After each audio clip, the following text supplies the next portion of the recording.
Saudara-saudari yang terkasih dalam Tuhan Yesus, marilah kita berdoa sebelum membaca firman Tuhan dan merenungkannya. Dalam nama Bapa dan Putra dan Roh Kudus, amin.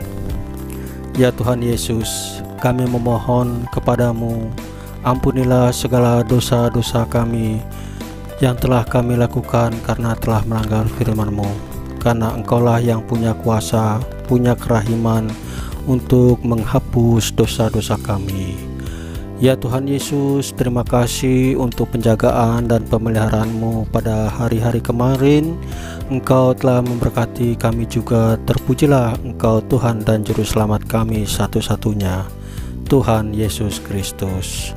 Ya Roh Kudus, hadirlah bersama kami saat ini, agar kami dapat Engkau bimbing dan Engkau pimpin dalam membaca firman Tuhan Yesus, sehingga dapat mengerti dan memahaminya dan melaksanakannya dalam kehidupan kami sehari-hari. Amin. Dalam nama Bapa dan Putra dan Roh Kudus, amin. Tuhan beserta kita sekarang dan selama-lamanya. Pembacaan Injil dari Markus pasal 9 ayat 30 sampai dengan 37 dengan perikop pemberitahuan kedua tentang penderitaan Yesus. Yesus dan murid-muridnya berangkat dari situ dan melewati Galilea, dan Yesus tidak mau hal itu diketahui orang, sebab ia sedang mengajar murid-muridnya. Ia berkata kepada mereka, Anak manusia akan diserahkan ke dalam tangan manusia, dan mereka akan membunuh dia. Dan 3 hari sesudah ia dibunuh, ia akan bangkit. Mereka tidak mengerti perkataan itu, namun segan menanyakannya kepadanya. Demikianlah sabda Tuhan. Terpujilah Kristus. Saudara-saudari yang terkasih dalam Tuhan Yesus Kristus, pada Injil ini kita melihat bahwa Yesus mengetahui Dialah sebagai Tuhan yang diutus oleh Bapa, sebagai Juru Selamat yang diutus Bapa. Dia sudah mengetahui terlebih dahulu bahwa memang harus ada yang digenapi dengan nyawanya di kayu salib, yaitu untuk menebus dosa manusia. Inilah kebesaran dan kekuasaan daripada Tuhan Yesus. Walaupun secara jasmani dia sebagai manusia, namun dia adalah Tuhan dan Juru Selamat kita. Dijelaskan pula bahwa setelah dia mati di tangan oleh manusia, kemudian dia akan bangkit, yang menunjukkan bahwa Tuhan Yesus berkuasa atas segalanya, termasuk dunia orang mati. Orang-orang yang telah berdosa diselamatkan oleh Tuhan Yesus. Saudara-saudari, bagaimana sikap kita? Terkadang kita melihat dan merasakan ada teman atau seseorang yang belum begitu kita kenal, dia menolong kita sekuat tenaga dia, sehingga kita memperoleh solusi. Kemudian kita mengucapkan banyak terima kasih kepadanya karena atas pertolongan dia yang begitu sekuat tenaga, begitu membuang waktu-waktu dia untuk kita. Di situ kita mati-matian merasa harus berterima kasih kepada dia bahwa dia telah menolong kita. Nah saudara, bagaimana dengan Tuhan Yesus? Tuhan Yesus mengenal kita, tetapi kita sebagai manusia yang berdosa mungkin hanya tahu, tetapi tidak mencintai atau mengenal Tuhan Yesus. Dan Tuhan Yesus menyelamatkan kita dengan nyawanya, saudara-saudari.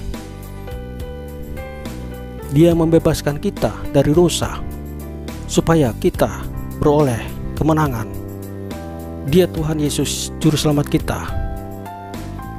Saudara, seharusnya kita sebagai manusia harus berterima kasih, mengucap syukur, memuji namanya, karena dia adalah orang yang menghapus dosa kita, yang menyelamatkan yang memberi damai sukacita kepada kita, yang mengangkat, yang menyelesaikan masalah-masalah kita, yang mengangkat derajat kita, yang membawa kita kepada kehidupan kekal, keselamatan. Harusnya kita berterima kasih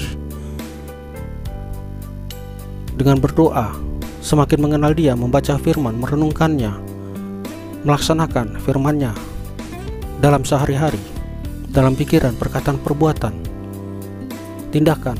Itulah tanda cinta kita, terima kasih kita kepada Tuhan Yesus. Kita mengampuni orang lain yang bersalah kepada kita, yang menghina, memfitnah, merendahkan diri kita. Kita mengampuni dia. Bahkan kita harus mendoakan dia. Di dalam nama Tuhan Yesus kita mendoakan dia. Itulah yang diharapkan daripada Tuhan Yesus. Tetapi kadangkala sebaliknya, Tuhan Yesus dinomor duakan, malah manusia, teman kita yang kita nomor satukan. Itu salah, saudara-saudara. Oleh sebab itu, Tuhan Yesus pernah berkata, Dia ingin dinomorsatukan, bukan orang yang mengatakan Tuhan, Tuhan, yang masuk keselamatan. Tidak, tetapi yang mengutamakan Dia dan melaksanakan firman-Nya. Itulah orang-orang yang benar-benar disukai oleh Yesus. Saudara-saudari, marilah kita mohon kepada Roh Kudus untuk menomorsatukan Tuhan Yesus. Mulai dari bangun pagi, siang hari, sampai dengan tidur, kita menomorsatukan Tuhan Yesus. Saudara-saudari, marilah kita berdoa untuk menutup renungan hari ini dan bacaan firman hari ini.